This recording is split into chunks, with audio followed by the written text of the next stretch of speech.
The Stranger Things series finale has just dropped, and wow, what an end to an era. You know, you gotta say it, the finale really is flawless, and you might say that, but I won't. There are a lot of positives with the finale. It's leagues above Volume 2, which dropped the ball on its pacing with its jumbled up mess of a plot involving too many storylines, but for basically a 2-hour episode of a show, it's a finale that does feel final, but it doesn't really hit the mark for what a lot of us thought was going to happen. Disregarding all of the theories people had going into this, it is your fault if you expected one of these theories to be right, because sometimes I think we forget that a film theory is in fact, it's just a theory.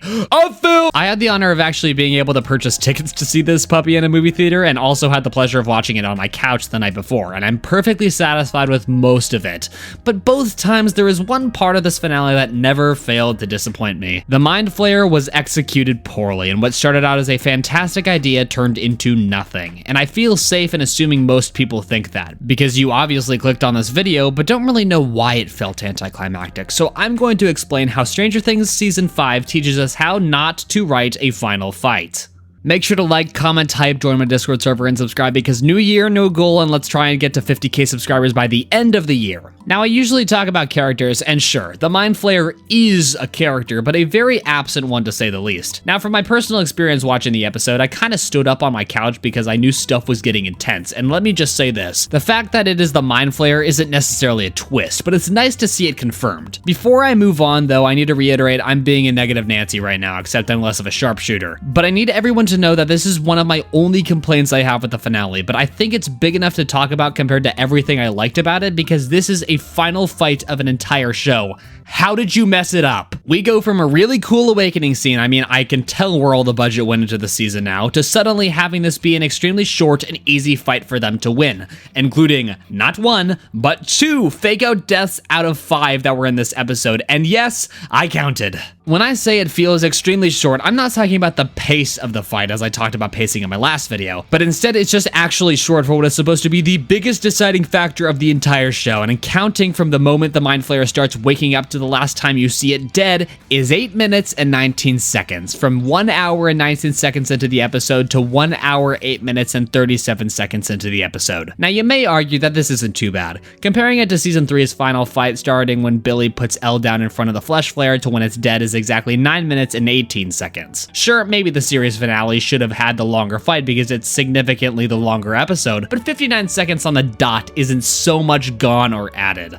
Here's the thing though, I'm being generous with Season 3. I'm starting the final fight at the very end of the final fight. What I mean by this is the last time we saw the Mind Flayer in Season 3, the finale had him as a main threat for over half the episode, with him arriving at 20 minutes and 16 seconds into the episode and then dying at 50 minutes and 39 seconds on the dot. For an episode that is an hour and 18 minutes, 30 minutes and 23 seconds is pretty significant, but of course not every second has the Mind Flayer attacking as it cuts back and forth to other plot lines. For Season 5 though, and this is before we get into the actual logistics of this underwhelming fight, it's 8 minutes and 19 seconds of the Mind Flayer doing anything. But if we take away all Vecna versus Elle, because technically that's its own fight going on, that means we have 2 minutes and 9 seconds less of the Mind Flayer, leaving us with 5 minutes and 50 seconds of the Mind Flayer action really happening. And holy, is that a small, minuscule fight compared to every other adventure in all of Stranger Things. If that doesn't scream wasted potential, I don't know what will. Now, I will admit that was a lot of mathing from my head too, and if you have doubts of your own, go and calculate it yourself. I didn't take these numbers from anywhere else. I literally went back into the episodes and found this all on my monitor alone. To finally move on from that, let's be honest with ourselves. There is no future where Stranger Things had the upside down win in the end. It's completely out of the cards for how much this show banks on people being as satisfied as possible, which I think is one of the reasons Dustin and Nancy, aka the 2 fake out deaths in this fight, lived. Stranger Things has a problem with not killing characters, and sure, we have some of the military guys die, and of course Kali finally serving her purpose in the show, even though we had to deal with her for what I personally think was too long. But although I'm sure other videos will cover this topic better than I can now that the finale is out, but the lack of deaths in this episode of the main cast, aka the people we actually care about, ruins this fight and further proves that the Upside Down would have never won. I think that the epilogue of the show is beautiful, and having the cast all around Vecna as Joyce decapitates him is definitely one of my favorite moments in not just this season, but the whole show. The problem emerges when we analyze the plot armor. It's not a bad thing for shows to have plot armor, but it needs to be less obvious as it is in Stranger Things. Luke Skywalker had plot armor in A New Hope, like how out of all the blasts the stormtroopers take at him, none of them hit. But to contrast how those lasers don't harm him, in The Empire Strikes Back, we see Luke actually lose his hand in a fight, a vital part of your body when it comes to swinging a lightsaber around at someone attacking you. It works here because obviously if Luke got shot and died, there would be no Star Wars, but at least we get to see Luke face consequences of losing a fight later on to show the audience that he is not invincible. But when Lucas is able to kick a Dumbledore in the face to stop it from eating him alive while carrying Max in both of his hands, it becomes less subtle that we need this character to survive for the finale. Once we actually get to the finale though, this could have been fixed if a character, and I'm not saying all of them, but someone dies during the fight with the Mind Flayer, because it makes it more threatening when we see it actually have the power to not constantly lose. I mean, for a huge monster that is definitely faster than petite humans running away, Dustin should have died here, but no. We need him to reflect on Eddie later because that was his arc this season, and even when Nancy goes out and shoots at it, waits a second, and then starts running only for the Mind Flayer to not catch up, it's clear that they need Nancy to be seen later when she's older, and so that the gang can reminisce with her by her side as an independent woman making her own choices, when this would have easily been a better way to end off her character arc. Unless she was able to die with Jonathan last time she coincidentally was put in a hard place. It's also clear by their plot armor that the Mind Flayer is significantly weaker because of that, due to how it can't think clearly and decides to just let itself burn when it could have easily just backed up a couple feet and let the gang use up all their resources before going into the attack. I'm not saying that the Mind Flayer should have won, but it shouldn't have been this easy to defeat. This leads me into my final talking point for the video. Why bring back the Mind Flayer at all? I think we could have easily had a satisfying end of an arc with it back in season 3 when, you know, we watched it die in front of us. It wasn't able to retreat back then as it did in season 2 because they closed the portal and it wasn't able to do anything except accept its fate. Realistically, Stranger Things could have ended at season 3, but it kept going to finish up that cliffhanger during the end credits. This is when we are properly introduced to Vecna, and we are meant to believe that Vecna is a one-up of the Mind Flayer, and as we now know, Henry Creel had a connection to it, and that's how he grew to such power, and we showcase him winning at the end of season 4, making him infinitely more menacing than the Mind Flayer because he actually won. This brings me back to the question of why use the Mind Flayer when you could have had a better battle with Vecna instead of just having Elle and him use their force powers back and forth for 2 minutes. Why have the big reveal be that Vecna is resurrecting the Mind Flayer when you could have just focused on how much more powerful Vecna is? I mean, you literally showed him Darth Vader hallway seeing the entire military back in Volume 1. To speak more on Star Wars analogies, what makes Return of the Jedi's final fight good is because Luke is fighting Darth Vader, not Palpatine. Sure, Palpatine is an interesting character on his own, and he is the bigger bad compared to Vader, but Vader is the one who cut off Luke's hand. Vader is the one that struck down Kenobi, and Vader is technically the victor of Empire Strikes Back. He did all of these things for Palpatine, but he became his own character and did these things himself, making him the more threatening one, not Palpatine. It's this weird thing in the finale where there is more time spent on the Mind Flayer being this big and scary but idiotic monster, whereas Vecna has more of a chance at beating our heroes based on the 2 minutes and 9 seconds of fight he has with Eleven. I'm sure you were cheering more for Joyce chopping Vecna's head off than seeing the burning corpse of the Mind Flayer, and that's why we are underwhelmed with this fight. The Mind Flayer lost in season 2, but came back with a vengeance in season 3, being much more of a physical threat, but in the end, it's dead. This should have made room for Vecna to reach his full potential as he takes over the entire Upside Down, leading to a new era, but all he ends up doing is reviving the monster we've already seen get its ass handed to it 2 other times in the past. The Mind Flayer's fight is anticlimactic because of these big 3 things. The fight is short, the plot armor defeats the purpose of the fight, and the fight defeats the purpose of the Mind Flayer. Now this may ring some alarm bells in your head of why else would the Abyss even be a part of Stranger Things if it wasn't to bring back the Mind Flayer? What other purpose is there for the Abyss if we just focus in on Vecna being evil like he was in season 4 and the start of season 5? And my answer to that is that it is not my job to rewrite a show that fumbled the ball. It's my job to point out why and what doesn't work so that people in the future can learn from these mistakes. I'm sure there are people out there rewriting the ending as we speak, ready to propose how they would have ended the show with their own videos. I once again want to reiterate that I think this episode is great. The last hour of it is some of my favorite Stranger Things content across the whole show, but I felt this would be too much of a missed opportunity if I didn't talk about this glaring problem that came with the final fight, leaving more than just me a little disappointed by how anticlimactic and underwhelming it felt. I do want to leave off on some kind words to end off this extremely negative video by saying that if you don't see a problem with the problems I covered in this video and my last video, then good for you, because you get to enjoy something I didn't, and I think that is beautiful. I would really appreciate it as well if you could do me a favor and support this video and my channel by liking and subscribing and such, because videos like these are made by me and just me,